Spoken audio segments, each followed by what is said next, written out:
He's taught millions worldwide how to become rich. Now, best-selling author and financial expert Robert Kiyosaki reveals the financial secrets of the rich with you. See how Robert's simple formula for personal wealth can transform your life and put you on the path to true financial freedom. 60 Minutes to Getting Rich begins right now.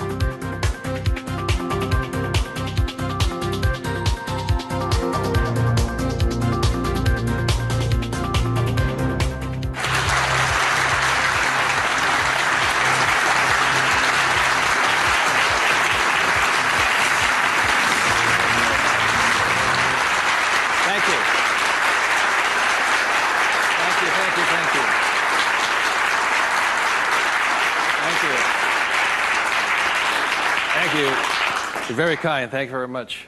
First of all, thank you for coming here this morning, and some of you came some great distances. I remember every time I do a talk, I'm always worried that people won't show up, and so my ego couldn't handle the blow. So thank you for showing up, and I'll do my best to be of some value or entertainment today. First of all, how many people have had the chance to read Rich Dad, Poor Dad? Good. Okay, thank you. For those who haven't had a chance to read the book, I'll give you a quick background on the story. Rich Dad, Poor Dad is a true story, and it's based upon my two dads. My real dad was the head of education for the state of Hawaii, a very smart man. He was the boss and things like that when I was in school. And my rich dad was my best friend's father.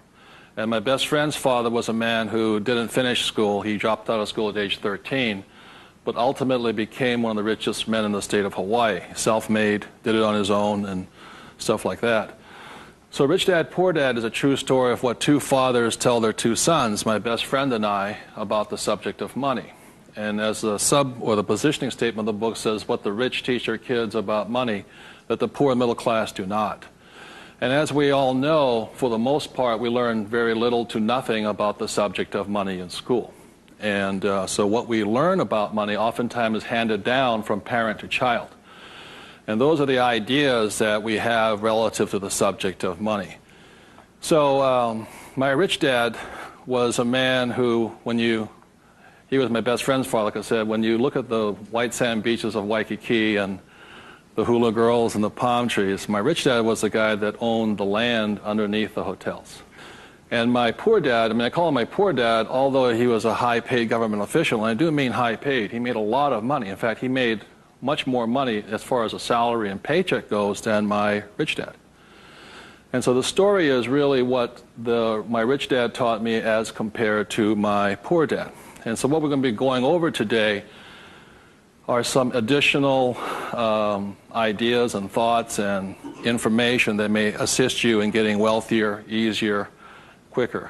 How many people would like to get wealthier, easier, and quicker? Good, thank you. So in contrasting them, most of us have heard, like my poor dad, very middle-class man, smart man, but he had middle-class ideas when it came to money and values. And he always said, son, our house is an asset, and it's our largest investment. And my rich dad would say, here I'm 9 years old, I go, okay, I got it, Dad, I got it, right? And then I would go over to my rich dad's house, and I would say, my dad just said, our house is an asset and our largest investment. And my rich dad would say, well, that's why your old man's not rich, is because your house is not an asset, and if it's your largest investment, you're in really big trouble. And that's when the contrast that started to hit me. And then my poor dad always said, do you think money grows on trees? And his favorite words were, I'd say, Dad, let's buy this. He goes, I can't afford it. And my rich dad said he forbade his son and I from ever saying the words, I can't afford it. He said, the moment you say you can't afford something, it becomes true. So the power of the spoken word or your thought has the ability to become what you think is real in the world. So if you say, I can't afford something, that becomes your real world or reality. And what my rich dad said instead was, instead of saying I can't afford it, simply say, how can I afford it? Or in school, a lot of times, I'd say, hey, Dad, guess what? I'm going to be a millionaire. He goes, you can't do that. And my rich dad said, never say you can't do something. Ask yourself, how can I do it? And he said, and just in the switching of those words, if you say, how can I afford it, your mind opens up to the possibility. And your mind then has to go to work. This is your single most powerful tool you have is the brain.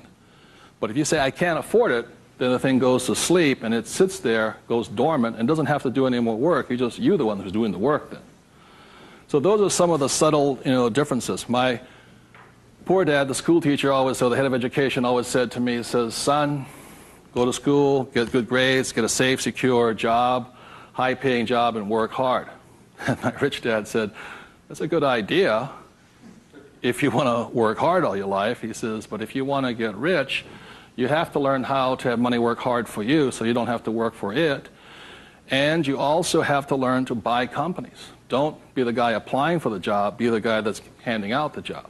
But I want to give you something I rarely say to people, is that there was 3 main points that I think made a difference in my life. And point number 1 is that I realized very early on in life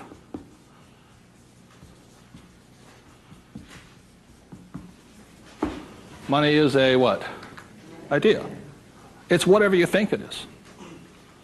Now, when people say, well, how can I get more money? I say, well, just first change the way you think. Change your ideas. That's the good news. That's all you have to do. I realize when I talk to people about money, I'm slamming straight into their ideas. And a lot of times with money, there's several subjects you don't talk about at the dinner table: sex, religion, politics, and money, and whatever. And the reason for that is it's a very volatile subject. Whereas in my family, my poor dad, the school teacher family, was, I'm not interested in money. Money is not that important to me. I began to realize that was my poor dad's idea, was his attitude. Whereas my rich dad always said to me, money is power. Money gives you power. Respect it. Treat it respectfully. So there's all these different ideas about the subject of money. The thing I hear people say is, I'll never be rich. And that becomes a self-fulfilling prophecy, you see. And that's why money, just as an idea, is so powerful. And when I talk to people, I oftentimes ask them, I said, what did your parents tell you about the subject of money? Because that becomes real. If you were told, go to school and get a job, see, many of us may not be in the same profession, but we're following the same path. And most people did not come from families that were rich. In America, less than 1 out of 100 people at age 65 becomes rich. In the richest country in the world. 1 out of 100. 4 become wealthy. I think 56% are dependent upon the government or a pension to take care of them. And they start going downhill. So what I had to do, what I'm going to be talking to you about, is I had to watch my ideas, I had to watch what I said, and I had to watch who was giving me the ideas. Okay? Because they're not the same. Like you go to one doctor and they say, eat a low-fat, high-carbohydrate diet. You go to another doctor, they say, eat a high-fat, low-carbohydrate diet. Somewhere you got to make your choice. Number 2, the thing that I learned by having 2 dads with their contrasting points of view, I realized this really early on.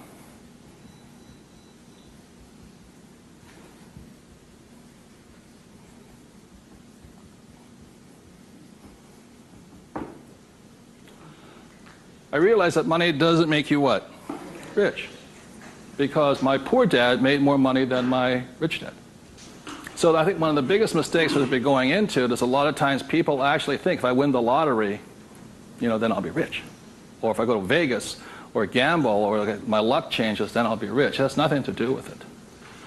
Money is a very powerful tool, as my rich dad used to say. If you use it well, it'll make you richer. If you abuse it, it'll make you poor. So one of the big things that my poor dad made the mistake of saying, he always thought that if he got a pay raise, that would solve his money problems. And the trouble is, every time he got a pay raise, he got bigger problems. So it made him poorer and poorer the more money he made. Does that make sense, you guys? That was a very big problem with him. And then the third thing I realized by having 2 dads and having 2 contrasting points of view was that there's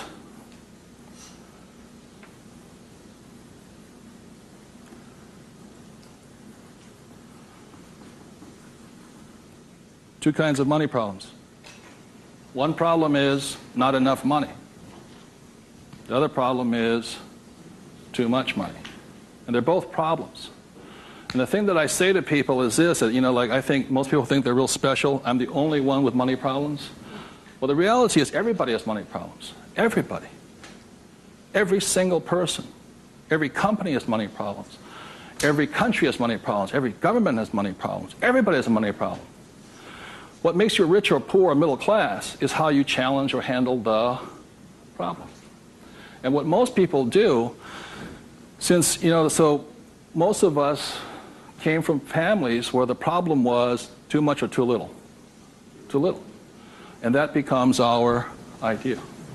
We think money is scarce, hard to get, work hard for it. Very popular idiom going around today suggesting that the way you get rich is cut up your credit cards. Oh, man. Live below your means. Those are poor people's mentalities. Save, go long term, buy mutual funds. And it's not a rich person's way of thinking. I love my credit cards. They make me happy.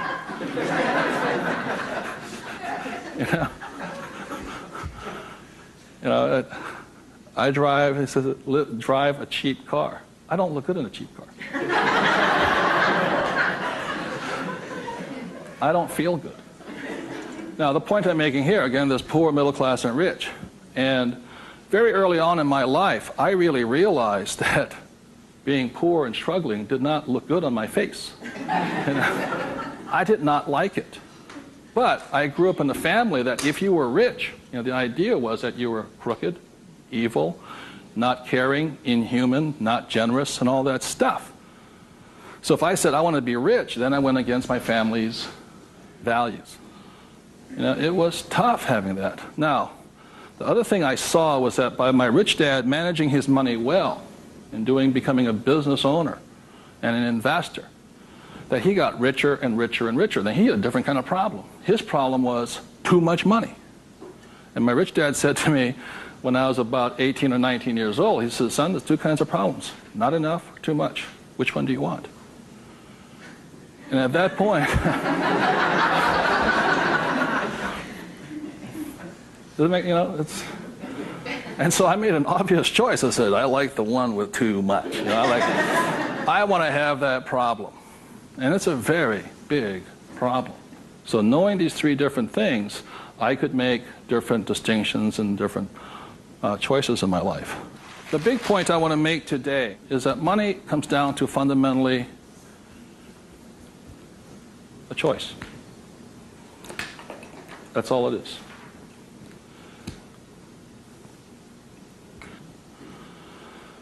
And so, as a young boy having two dads starting at age 9, I had to make a choice of which dad I was going to listen to. And it was a tough decision. Really, really, really hard because I loved both men. Both men were big men. If there was a role model that they filled, they were tall, and they acted like John Wayne or Robert Mitchum, not Pee Wee Herman. They were big, strong, powerful, good, honest, hardworking men. I love them both. But their ideas were almost polarized, completely opposite. And that's why in Rich Dad, Poor Dad, in the book, I write that Robert Frost's poem, I think The Road Less Taken or The Road Less Traveled, I had to make a choice of which one I was going to listen to. Which one was I going to follow down the path? And I made that choice. And it was a hard decision because I had to go against my whole family's culture, beliefs, and they're all school teachers. When I came back from Vietnam, they said, I got my bachelor's degree. I got that Bachelor of Science. They said, now, son, you are going for your master's, aren't you? I said, I kind of doubt it. He said, but you won't get a good job. You get a better pay raise if you have a higher degree. I said, I'm not going to get a job. And it's hard. You sit at the dinner table and there's no conversation, Well, you going to get your doctorates? I said, well, if I'm not going to get my master's, I don't think I'm going to get my doctorates. Yeah, but you get a better pay raise. They came from the government model that it was not what you did, it was what your degree was that you got paid by. And that's their reality. It's not my reality. So I had to make a choice. And the thing I say to people is that in many ways I'm more like my poor dad. You know, when I retired in 1994, sold my company and all this, I was set for life. You know, I realized that I'd been too much like my rich dad, and that I wanted to run the second half of my life more like my poor dad, but I was going to teach people what my rich dad taught me. That was a decision I made. But the thing is, it's a choice. And my propensity, my natural inclination, my genetic makeup, my mental makeup is more to be poor. I have to fight my natural inclination to go for job security, to play it safe, save money, invest for the long term, all that other rot my father believed in. The point I'm making here is this: every morning I get up, I still make the same choice. Every morning I get up, I make the choice. Do I make the choice to be poor, middle class, or rich? And we all have that choice. You know, we have to, as individuals, make that choice. By the end of my talk today, you'll find out how easy it is to become exceedingly wealthy. But it's just a choice. Okay. So my intention is to maybe shake some of your core values. You know, think about the way you think, change the way you think. You may want to make some new choices and things like this. That's my purpose. So what I'd like to ask you to do is you find a partner. I'll give you about 30 seconds, and you can just talk it over. You talk about what your parents taught you, what choices you had, but more importantly, talk about this subject here. It's just an idea. What were some of the ideas you got from your family? The idea that you think you work harder and make more money, will that make you rich? I don't think so.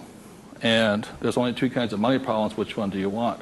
If you're sitting by yourself, break out a notebook and just write down some of your thoughts. Because really, it's just your ideas that cause you to be rich, poor, middle class. So we take about 30 seconds and discuss with the person next to you some of these ideas. Thank you.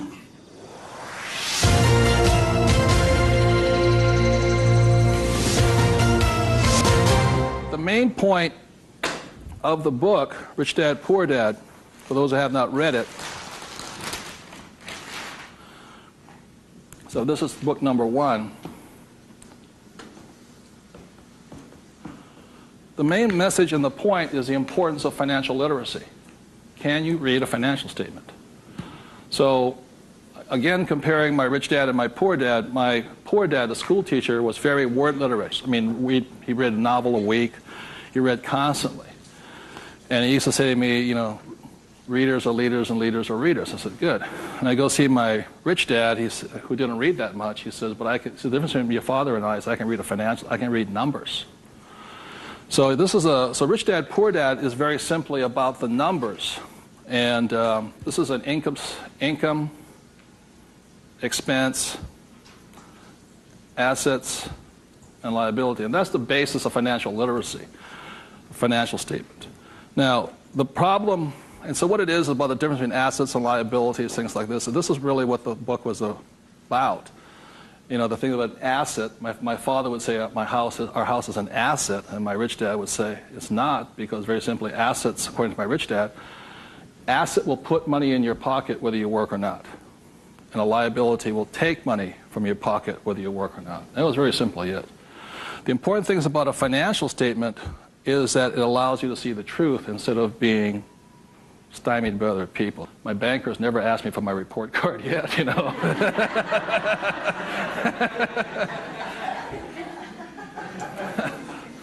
And what your banker asks for is your what? Financials. Because what a banker wants to see is your financial intelligence, not your academic intelligence. And both are important. Academic intelligence is important, you know, forever. But so is financial intelligence. So what my rich dad said, your financial statement is your report card once you leave school. And the problem is 99% of the people leave school and they don't have a clue what a financial statement is, much less what a checkbook is. You know, they know credit card, but they don't know much beyond that. And so they're easily swayed with the idea your house is an asset, and that's what gets them in trouble. They can't tell the difference between an asset and a hole in the ground. So that's a big problem there. Okay? And then book number 2, which is this one here, was the cash flow quadrant. Quadrant means 4. And the quadrant was the 4 people that make up the world of business. E stands for employee, S stands for self-employed, B stands for business owner, and I stands for investor. So my poor dad always said to me, son, go to school and get a job. So he was programming me to come here. But I kept saying, but I want to be rich. And my mother says, yeah, don't listen to your dad, My mother was a nurse. And she says, if you really want to be rich, you should become a doctor. They make a lot of money.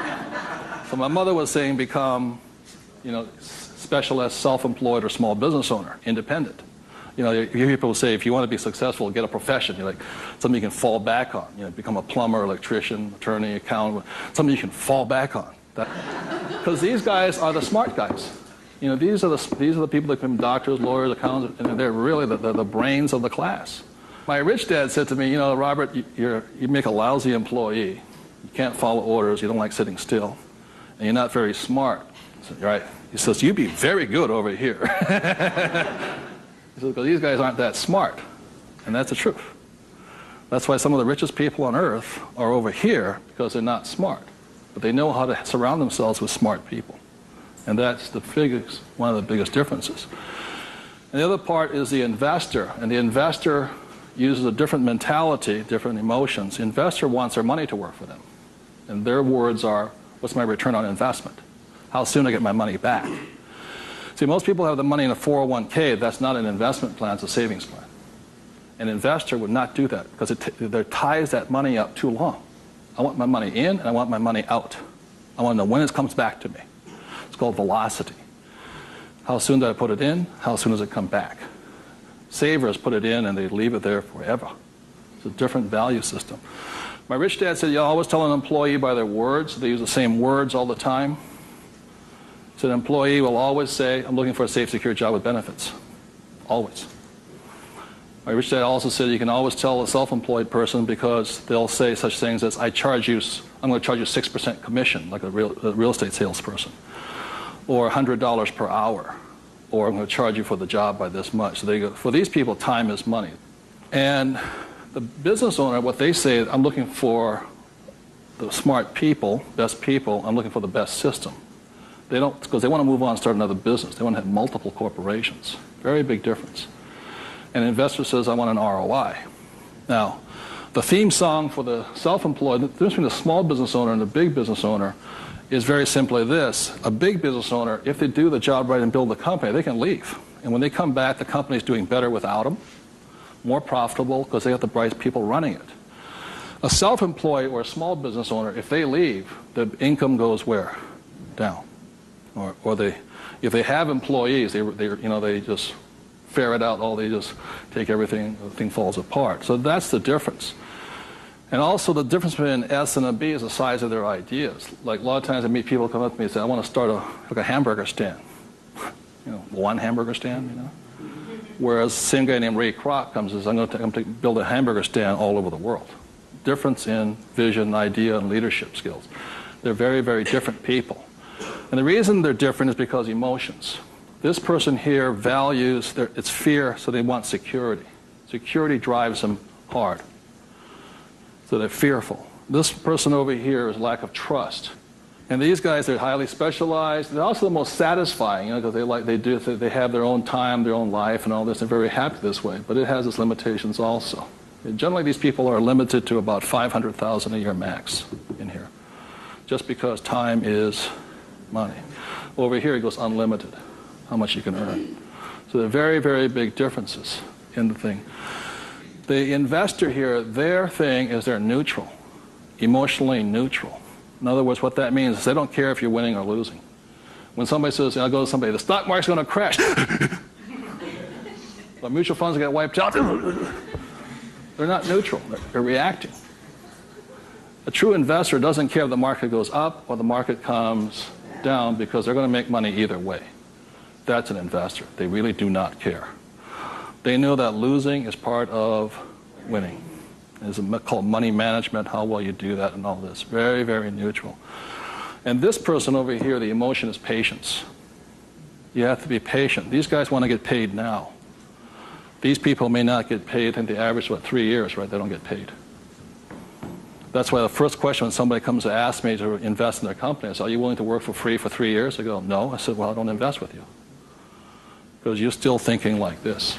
So those are the emotional differences. Because today, just being an employee is suicidal. Today you have to be employee plus an investor. You can be self-employed plus investor. Okay, you have to be on both sides of the quadrant, is what I'm saying, minimum. Whether you're here, here, or here. If you ever want some time off, you have to be an investor today. So very simply on, starting from the age of 9 and 10, I started here and I stayed here. That makes sense, you guys? I stayed here. Because this is my money working hard for me, so I don't have to work hard for money. It's a different point of view, and very, very different. The rich have the best investments, number one, because they have money. People say, how do you find the deals? I say, get rich. Because if you have money, they come find you. It's really simple. The thing about this one here, the richest or the fastest game in the world played today, the way to get rich forever has been this one. I talk about in this book how my rich dad went and bought one of the best pieces of white sand beach in Hawaii. And I said, how did you afford that? He wasn't making any money. He didn't have a job. He wasn't this. He says, how do you afford the best piece of beach in Hawaii? He says, personally, I can't afford it. See, none of these people could afford it either. It was about $10 million. Individually, you cannot afford it, but your business can afford it. It's one of the biggest secrets of all. So the reason I started here and learned to build businesses so I could invest. So I can take down bigger and bigger properties by this. Individually, I cannot do that. I don't earn enough money as an individual, but my company can. So the thing about the third book, which is Rich Dad's Guide to Investing, is called the 90-10 Rule of Money. The 90-10 Rule of Money very simply says is this, is that 10% of the people always make 90% of the money, always.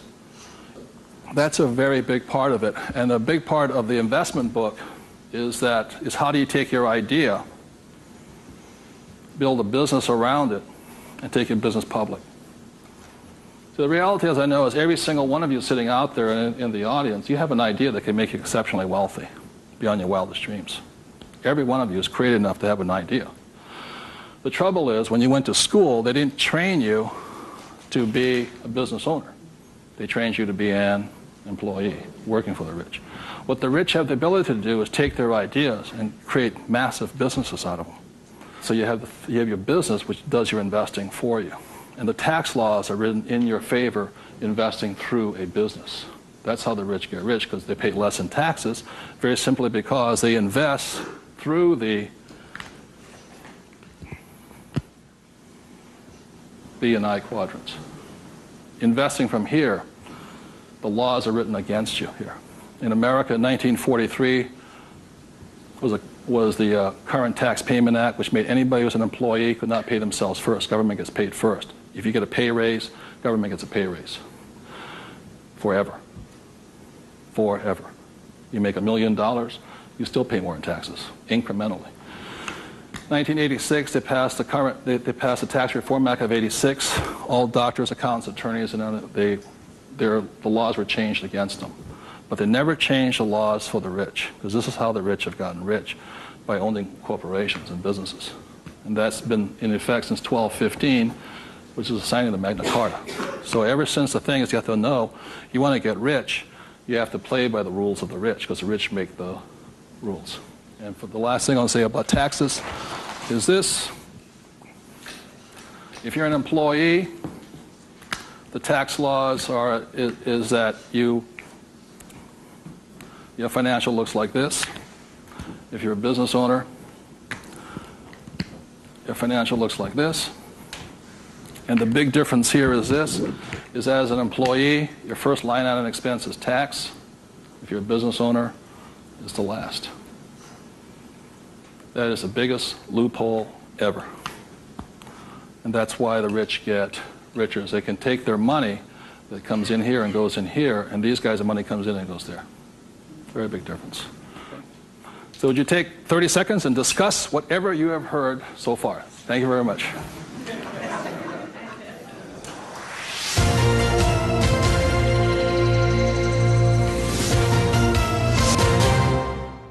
One of the ways I understand that money does not make you rich, when I was in my 20s, late 20s and early 30s, I became a millionaire. And it went straight to my head. And you know, when you have money, you think your IQ goes up. And in reality, your IQ goes down, you know. And it was fast cars and even faster women. And I was a millionaire. I was a bon vivant around Waikiki. Now, I don't regret a thing. It was a lot of fun. But the more money I made, the more stupid I became. Anybody ever had that problem? So that's how I learned. I made a lot of money, and it made me instantaneously poor because I still had poor habits here. You see this right here? This is financial literacy or financial intelligence. If you cannot read a financial statement, you cannot tell what's happening. You cannot read.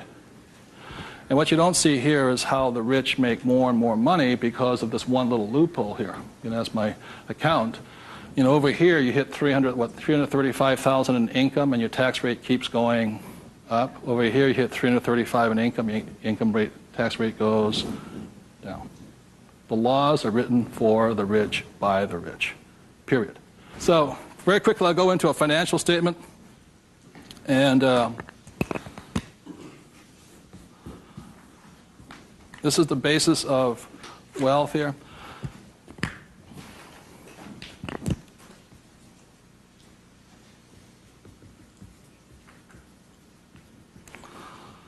So what happens to most people is they say their house is an asset and all this. My rich dad said, your house is not, whether a house is an asset or not, has nothing to do with this thing here. It has to do with the most single important word in business, and that word is called,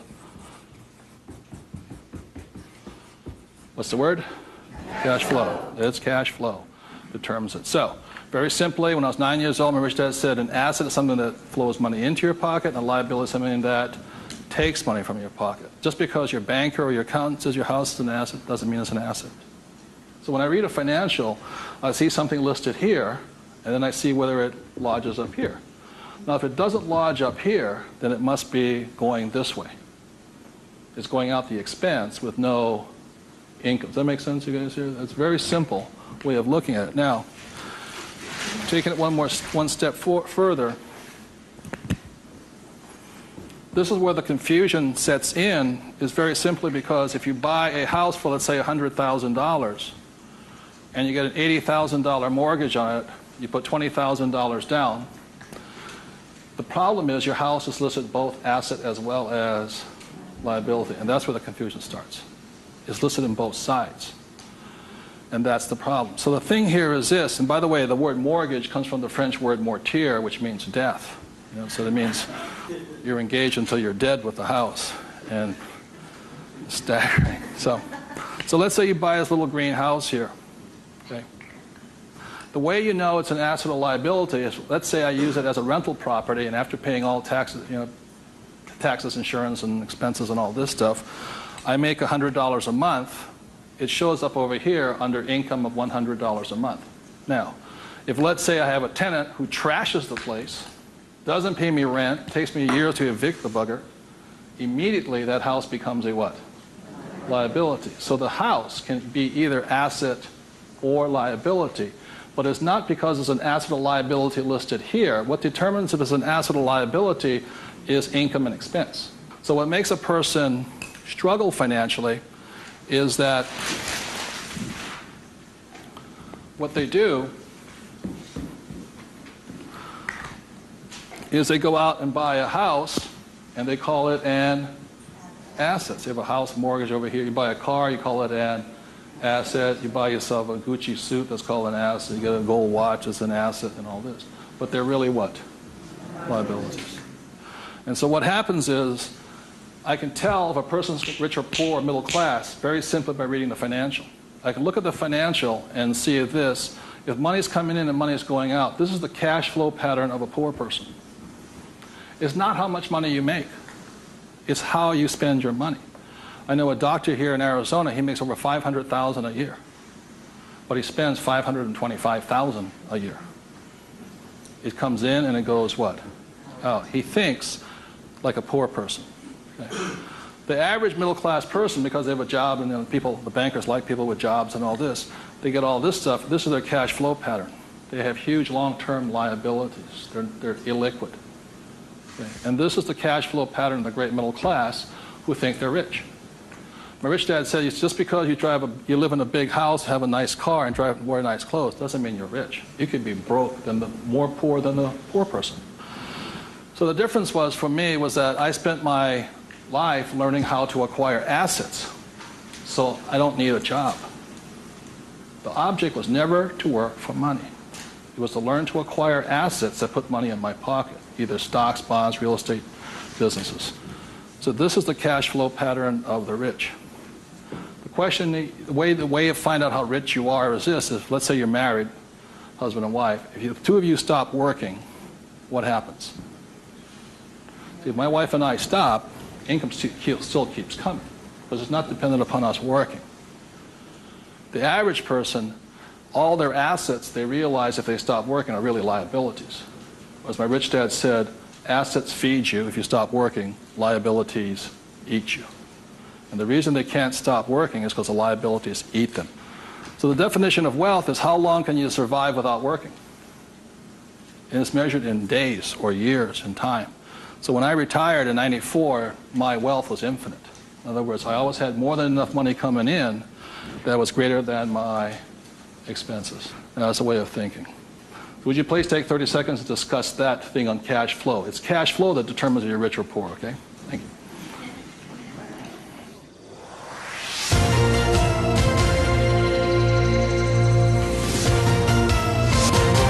So one of the things I want to be clear on this is whether you're an employee, self-employed, business owner, or investor, the most important thing is this asset column here is your business. One thing my rich dad said, you got to mind your own business. You know, when you become an employee, you mind somebody else's business. You're self-employed, you're oftentimes helping somebody else's business. So regardless of where you are, this is your business here. Like I talk about a rich dad, poor dad, you know, somebody says, what profession are you in? What business are you? I'm a banker. So, well, what, you know, that's their profession. It's not their business. This is your business. And your business, you should be an investor. You know, managing your own portfolio, acquiring your own assets, be it business, real estate, or paper, like stocks, bonds, and mutual funds. So what we're taught in school is not to mind our own businesses. We're taught to mind everybody else's business. And that's my message, is mind your own business. That's how you get rich, okay? So moving on, last thing is this. So when a banker says to you, your house is an asset, he's not lying to you. He's just not saying whose asset it is. It's his asset, right? So when you go across town, you go to your friendly banker, and you'll see that your mortgage is listed under what? Their asset column. So that's the fact right here. It's a mortgage here. And the way you know it's an asset, and they list it that way. I'm not telling you something, that they list it that way. The way you know it's an asset is because your mortgage puts money in their pocket. And your mortgage takes money from your pocket. You see, it actually goes like this. It's a complete circle. Now, so that's why they're not lying to you. It's just they're not saying whose asset it is, it's theirs. Now, the other part about it is when you save money over here, it's really your asset. Now, if a balance sheet must balance, it has to balance someplace else. You go to the bank, where does it balance? Bank. But is it their asset or their liability? It's their liability. So your savings are their liability. Notice that? Because they have to pay you money for your money. And it's cash flow determines that. Now, if you notice something else too, you get tax incentives to be in what?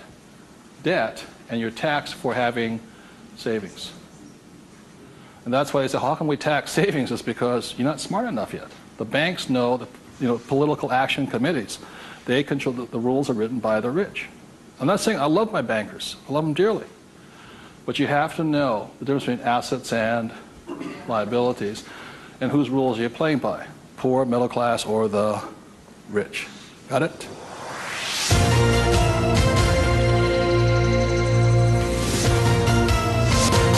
I'm going to talk about a subject that's getting nearer and dearer to many of my peers' hearts lately.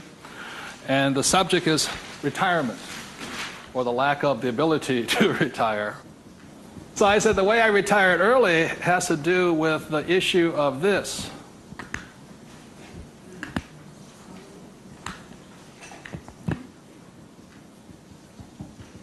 Debt versus what?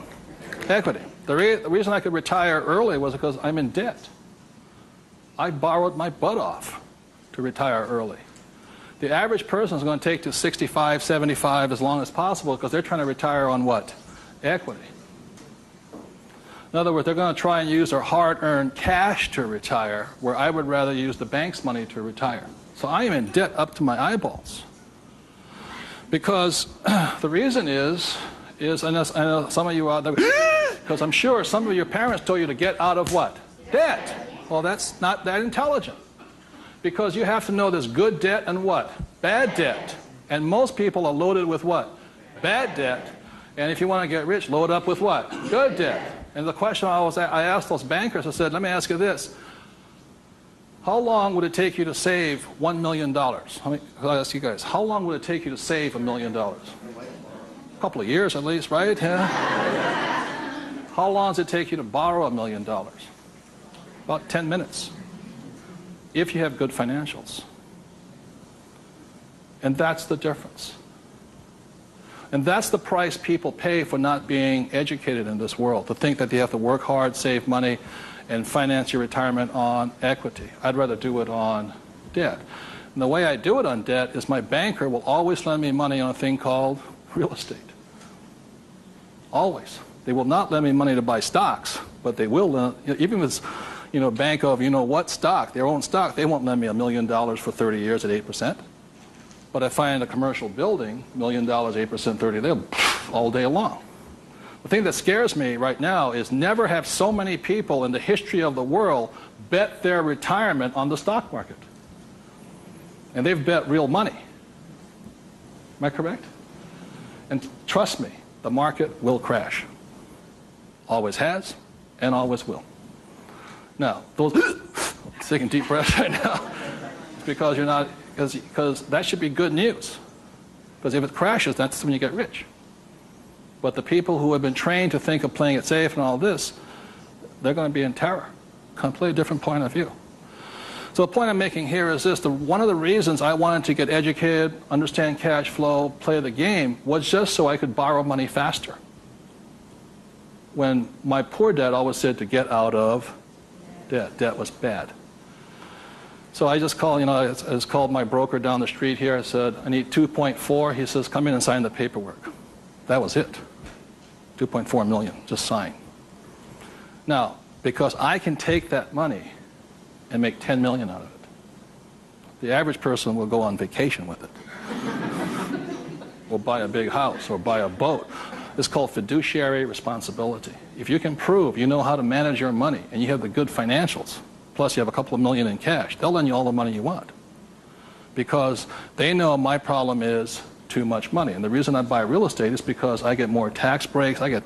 Real estate is a game of the rich, not paper. It's a really interesting world. So what I'm going to go into is how you can get to the point where you don't, I'm not recommending just go out and borrow today, especially if you have no education. I spent 40 years getting here to the point where I can call my broker up. Before, 10 years ago, I'd call them up and they'd laugh. How much do you want? Well, I took that as a feedback that I had to improve my financials. Does that make sense to you guys here? To the point where they would say yes. So the difference between my poor dad and my rich dad was this. My poor dad always said, get a high-paying what? Job. Big mistake. Because the trouble with a high-paying job is you get taxed. So my rich dad said, so was my poor dad, high-income job. That was the key to success. That's a very middle-class, pedestrian point of view. The rich know this. It's not how much money you make. It's how much money you keep. You've got to keep it. It is not how much you make. It's how much you keep. It's called the income to expense ratio. In other words, how much drops to your bottom line. Does that make sense to you guys here? How much drops?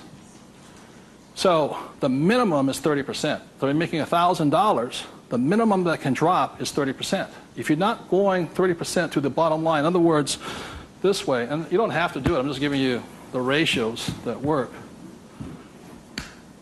If you have $1,000 coming in this way, then 300 needs to hit here somehow. That's the ratio. The average person, you know how much is hitting here? Nothing. That's why they're poor. They're making more and more money, a high-paying job, you know. I went to the university to get a high-paying job, and I'm now at GS-19, and I'm getting more money, but less is dropping here. Does that make sense to you guys here? Because they're buying more what? Liability. It's called the income-to-expense ratio. How much is dropping? That's what counts. I listened to Sir John Templeton.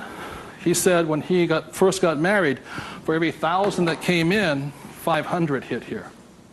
That's what makes the rich rich. It's not how much they make, it's how much they keep. It's a matter of focus. And my poor dad always said, I'm making more money. My rich dad says, I'm keeping more money. Big difference, huge difference in long-term wealth. It's how much is hitting this here. So the thing I have is an exercise that'll prove that anybody can be rich. And when I was a little kid, my rich dad gave me one of these. He gave me 3 of these little things. They're called what?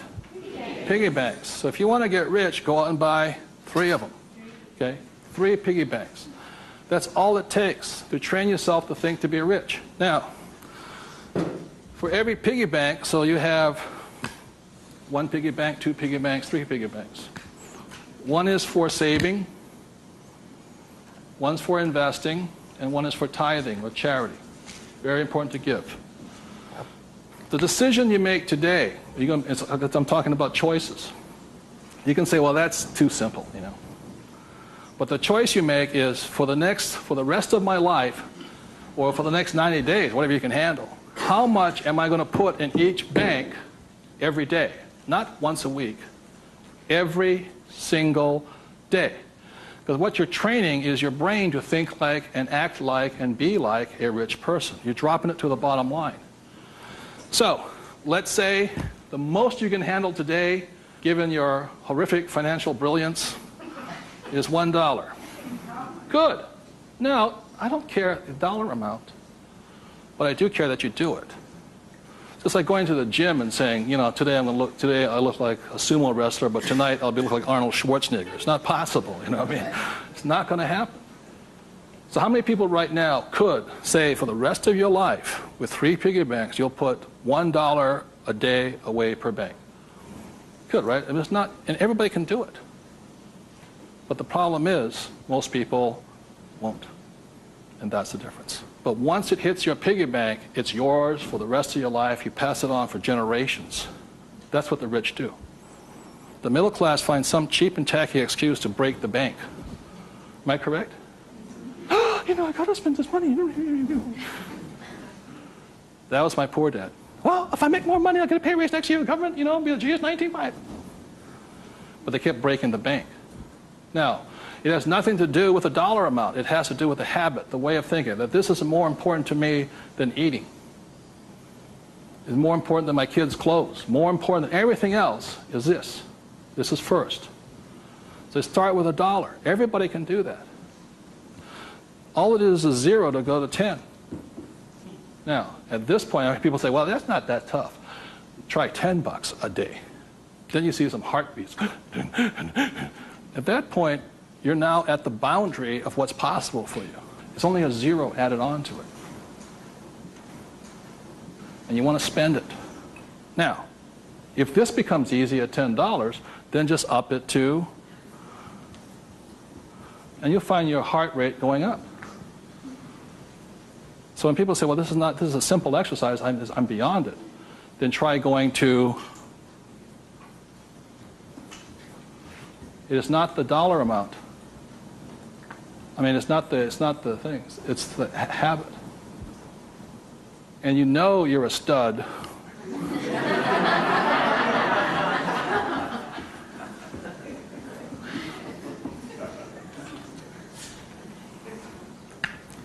This goes to this never spent. This is what your mad money is. You buy your properties and stocks and bonds, mutual funds with. You can afford to lose this if necessary, but you never lose this one. And you tithe your church or charity of your choice. Now, I give to the charity that I would like to support, but I don't have the time to support. So you put your money where your body would be. Does that make sense to you guys here? My rich dad gave it to his church. My poor dad gave nothing. He says, when I have the money, then I'll give it. That's why he was poor. The next point here is that my rich dad always believed in job security. My poor dad, job security. And my rich dad believed in financial security. So the way you get financial security is, again, via these three things. This is the basis of it. Savings, investing, tithing. So the way you get financial security is start with this, and then I start investing with this. Does that make sense? My investing account, this is when I had my fun. I play with that money. So the deal here is this, whether you're buying a business, real estate, or paper, the ratio is this. You can ask my wife the question. For every, somebody says, well, I don't have any money. How do I get some money? I said, start with that, the 3 piggy banks. Or how do you find a nothing down deal? The reason they want a nothing down deal is because they got nothing to put down, right? And that's the most risky thing you should do. You can only take a nothing down deal when you have a lot of money to put down, because it's too risky. I can take a nothing down deal because I got the money to cover it in case it goes bad on me. But the point here is this, how I got my experience, how I can find a deal is this. You can ask my wife this. For every one property I buy, how many properties or businesses or stocks do I analyze? 100. That's the ratio. Before I buy one piece of property, I will analyze a minimum of 100 properties. If I don't buy one property in that 100, I start all over again. It's 100 to 1 is the ratio. That's how I find a deal. Not only that, is when I had no money, what was I doing? Still analyzing a deal. It's 100 to 1 before you can find one deal. When people come, I went with a ride with a realtor and we found one property and we bought it. I said, how many did you look at? Just that one. That's an idiot, not an investor. They have no clue. The way you want to find out the market trends, the ups and downs, the ins and outs, is you got to analyze 100 deals. Out of that 100 deals, you put in offers on 10. Because 90 are bad. But in the practice of analyzing the deal, you get smarter. I learn more. I learn something from each deal I look at. Of the 10 I invest in, or I put offers in, I might get 3 accepted. Now, this comes from my friend Dolph DeRoos, who's a real estate genius. He says, if this number is like 6, what does that mean? You're offering too much money. That means you're not being tight enough. You've got to screw it down a little bit more. It gets down to nobody accepting you're too tight. So you want to keep it in this ratio. Of that, you'll buy one property. When people say, how did I get my education? I got my education evaluating deals. I estimate to this day right now, I've looked at over 50,000 deals. That's how I got smart. Instead of going to work, I look at deals. If I'm buying a business, the ratio is the same. 100, 10, 3, 1. If I'm buying a stock in a company, I've got 100 companies, same ratio. Everybody can do that. Does it cost them any money? No, not at all. It's free. When I go on vacation with my wife, Kim, she knows where I'm going to wind up. It's a real estate office or a brokerage office because it's a habit. So this is what gave me financial security, and what my poor dad focused on was what? Job security. He had no assets when he lost his job. Okay? 30 seconds, please discuss that ratio. 50,000 properties I've looked at now.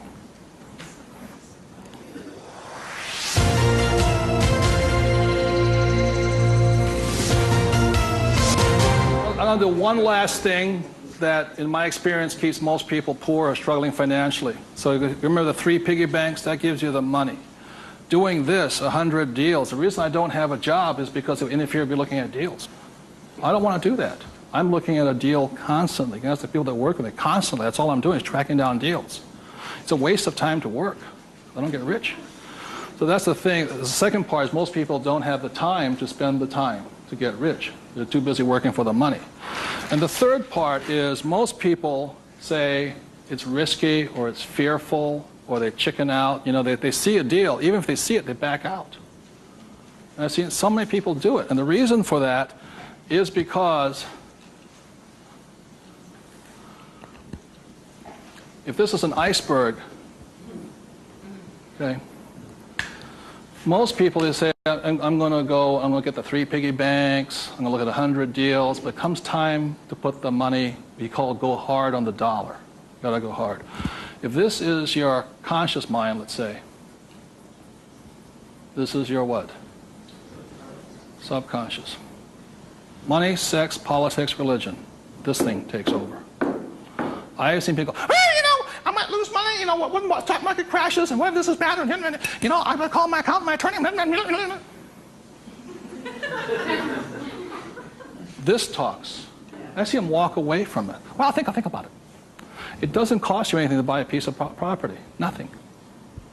It costs nothing. It's called you put an option down on it. I sit there and say, well, you got $1 million? I said, here's a $20,000 check. Don't cash it for a week. I'll see you. I option it.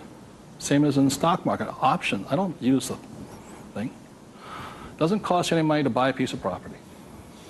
But people will talk themselves out of it. Instead of interacting, these guys are reacting. And it's really tough here in Arizona, or you don't know what it's like to be in New York. I'm going, it doesn't make any difference, because the problem is between your ears. Because the fears come up, they start talking. You can't talk to these people at that moment. They're like, and the reason is because of the magic word. What is it? Fear.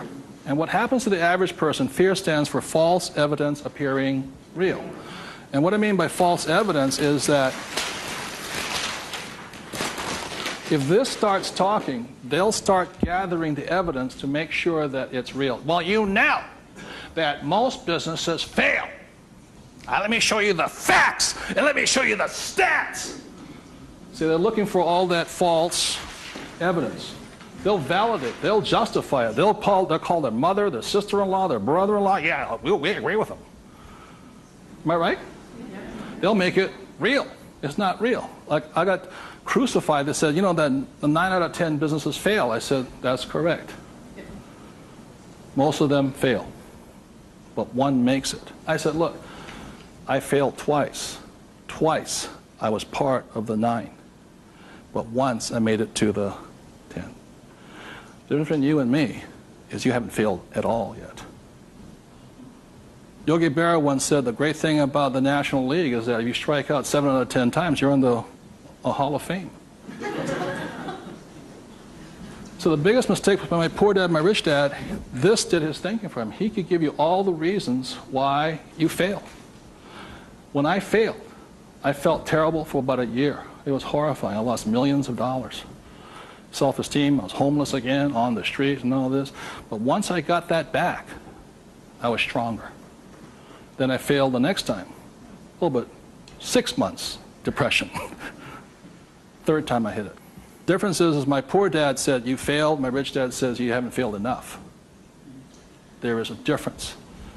And my rich dad also said, failure is part of success. People who avoid failure also avoid success.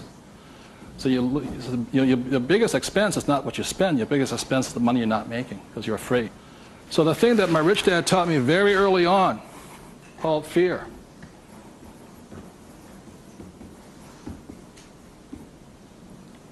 Fail early and fail responsibly. Look, if you know you're going to fail, do it now. Don't wait. Because each time you make a mistake, you get smarter if you do it responsibly. So the thing that I do is when I fail, I go, like I said to my investors a couple of 4 years ago, I said, I need to raise $3 million. The chances are we're going to fail. And if you can't handle the $50,000 shot, don't put your money in here. There's a good chance I'm going to fail on this one. So people left the room, and I got more money because I was forthright with them. I said, if I lose it, I'll tell you I lost it, and I'll tell you the next deal. But failure is part of the process. So the thing that I say to people is fail early, correct, but fail small. The first deal my wife and I did when we got back into real estate was a $45,000 deal, $6,000 down. If we failed, we would have got smarter than somebody who didn't fail at all.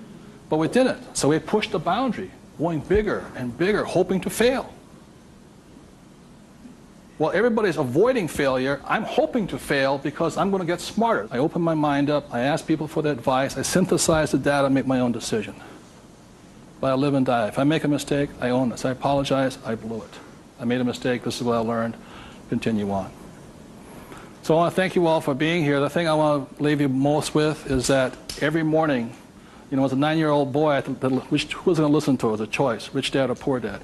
Every morning I get up and I still make that choice. Who am I going to listen to? And I hope you make your choices for yourself. Thank you very much.